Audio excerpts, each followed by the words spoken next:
തിരുവനന്തപുരം വിതുരയിൽ കോൺഗ്രസ് പ്രവർത്തകർ ആംബുലൻസ് തടഞ്ഞതിനെ തുടർന്ന് ആദിവാസി യുവാവ് മരിച്ചെന്ന പരാതിയിൽ കുറ്റക്കാർക്കെതിരെ നിയമ നടപടി സ്വീകരിക്കുമെന്ന് മന്ത്രി ഒ.ആർ. കേളു. മരിച്ച ബിനുവിന്റെ വീട് മന്ത്രി സന്ദർശിച്ചു. ആംബുലൻസ് തടഞ്ഞ യൂത്ത് കോൺഗ്രസ് പ്രവർത്തകർക്കെതിരെ കൊലക്കുറ്റത്തിന് കേസെടുക്കണമെന്ന് ഇടത് യുവജന സംഘടനകൾ ആവശ്യപ്പെട്ടു.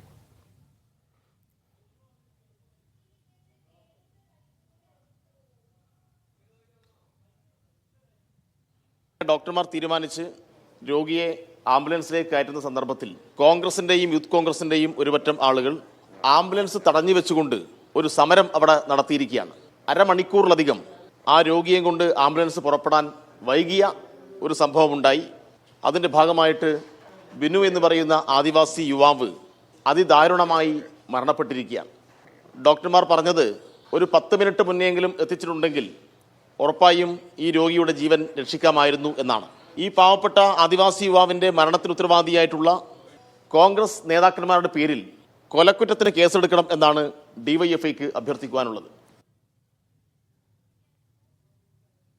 സിജോ വി ജോൺ ചേരുന്നു. സിജോ, ധാരണ സംഭവമാണ്.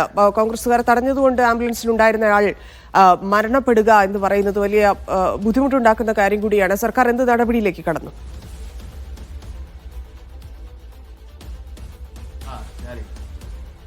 സിജോ, കേൾക്കാമോ?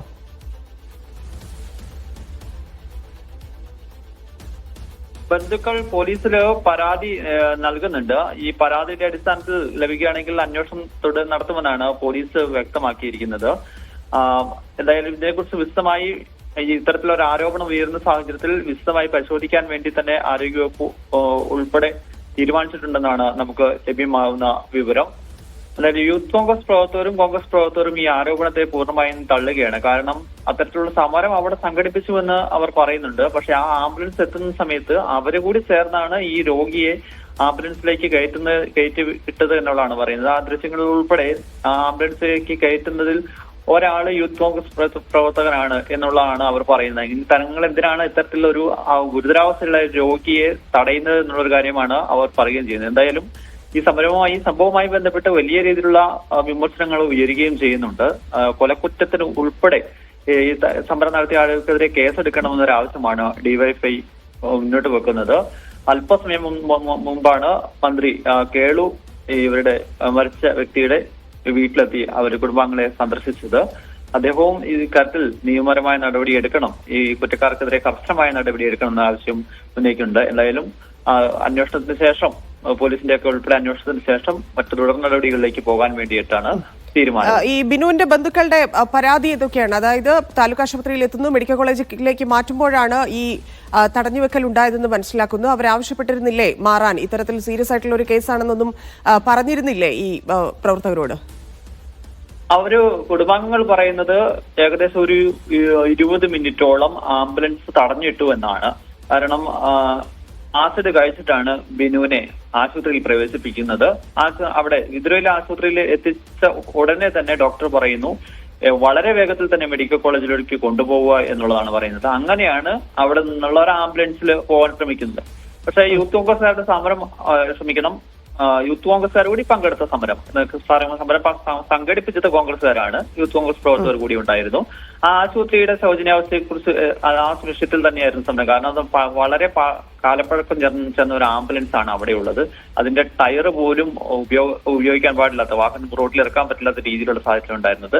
ആ ഒരു വാഹനം അങ്ങനെ കൊണ്ടുപോകരുത് എന്ന് പറഞ്ഞുവെന്നാണ് ഇവർ പറയുന്നത്. പക്ഷേ യൂത്ത് കോൺഗ്രസ് ചോദിക്കുന്നത് അതീവ ഗുരുതരാവസ്ഥയിലായിട്ടുള്ള ഒരു രോഗിയെ ഞങ്ങൾ കൊണ്ടുപോകുമ്പോൾ എന്തിനാണ് ഞങ്ങൾ അവരെ തടയുന്നത് എന്നുള്ള ഒരു കാര്യമാണ് അവർ ഉന്നയിക്കുകയും ചെയ്യുന്നത്. എന്തായാലും അവിടെ നിന്ന് പോകുന്നതിന്റെ സമയത്ത് വാഹനം തടഞ്ഞിട്ടുണ്ടോ എന്നുള്ളത് സംബന്ധിച്ച് ഇനിയും വ്യക്തത വരേണ്ടതുണ്ട്. യൂത്ത് കോൺഗ്രസ് വ്യക്തത വരുത്തിയിട്ടില്ലേ? യൂത്ത് കോൺഗ്രസ് പ്രവർത്തകർ പറയുന്നത് അത്തരത്തിലുള്ള സമരം അവിടെ തങ്ങൾ സംഘടിപ്പിച്ചിരുന്നു. കാരണം ആ ആശുപത്രിയിലെയും ആംബുലൻസിന്റെയും ഒക്കെ ഉൾപ്പെടെയുള്ള പ്രശ്നങ്ങൾ ചൂണ്ടിക്കാണിച്ചുകൊണ്ടാണ് സമരം നടത്തിയിരുന്നത്. പക്ഷേ രോഗിയെ കൊണ്ടുവന്നപ്പോൾ, ആംബുലൻസ് കൊണ്ടുവന്ന സാഹചര്യത്തിൽ തങ്ങൾ ആംബുലൻസ് തടഞ്ഞിട്ടില്ല. മാത്രമല്ല തങ്ങൾക്ക് കൂടി പരിചയമുള്ള ഒരാളാണ് എന്നുള്ളത് കൊണ്ട് ബിനുവിനെ കോൺഗ്രസ് പ്രവർത്തകർ കൂടി ചേർന്നാണ് വാഹനത്തിലേക്ക് കയറ്റിയതെന്നാണ് പറയുന്നത്. ഒരു ദൃശ്യവും പുറത്തുവിടുന്നുണ്ട്. കാരണം ആ കയറ്റുന്നതിൽ ഒരാൾ കോൺഗ്രസ്സുകാരനാണ് എന്നാണ് പറയുന്നത്. ഇങ്ങനെ ഞങ്ങൾ കൂടി കയറ്റിവിട്ട ഒരു സമരത്തിലാണ്, ഒരു സംഭവത്തിലാണ് തങ്ങൾ തടഞ്ഞു എന്ന് പറഞ്ഞ രീതിയിൽ തെറ്റായ പ്രചരണം നടത്തുന്നതാണ്. ബിനുവിന്റെ വീട് മന്ത്രി OR കേളു സന്ദർശിച്ചിരുന്നു. അതിനുശേഷം മന്ത്രിയുടെ പ്രതികരണം. അതെ, ഞാനിവിടെ തിരുവനന്തപുരത്തുണ്ടായിരുന്നു. ആ അവസരത്തിലാണ് ഇങ്ങനെ ഒരു വിഷയം അറിയുന്നത്. അപ്പോൾ ഉള്ളത് കൊണ്ട് തന്നെ കാര്യങ്ങൾ മനസ്സിലാക്കിയപ്പോൾ പെട്ടെന്ന് തന്നെ ഇങ്ങോട്ട് വന്നു അന്വേഷണം നടത്തിയപ്പോഴാണ് ബിനുവിനെ ഇങ്ങനെ ഹോസ്പിറ്റലിൽ കൊണ്ടുപോയി ഫസ്റ്റ് എയ്ഡൊക്കെ കൊടുത്തു. അവിടുന്ന് കൂടുതൽ ചികിത്സയ്ക്ക് വേണ്ടിയിട്ട് മെഡിക്കൽ കോളേജിലേക്ക് കൊണ്ടുപോകുന്ന നടപടിയിലേക്ക് ഡോക്ടർമാരും ആരോഗ്യ വകുപ്പൊക്കെ ശ്രമിച്ചു കഴിഞ്ഞപ്പോൾ അവിടെ ഒരു സമരം നടക്കുന്നുണ്ടായിരുന്നു. അപ്പോൾ സമരം എന്ന് പറയുന്നത് ആംബുലൻസിന് ടയറില്ല, ഇൻഷുറൻസ് പേപ്പറില്ല എന്നൊക്കെ ഉന്നയിച്ചുകൊണ്ടുള്ള ഒരു സമരമാണ് അവിടെ നടന്നു എന്നുള്ള മനസ്സിലാക്കാൻ വേണ്ടി കഴിയുന്നത്. പക്ഷേ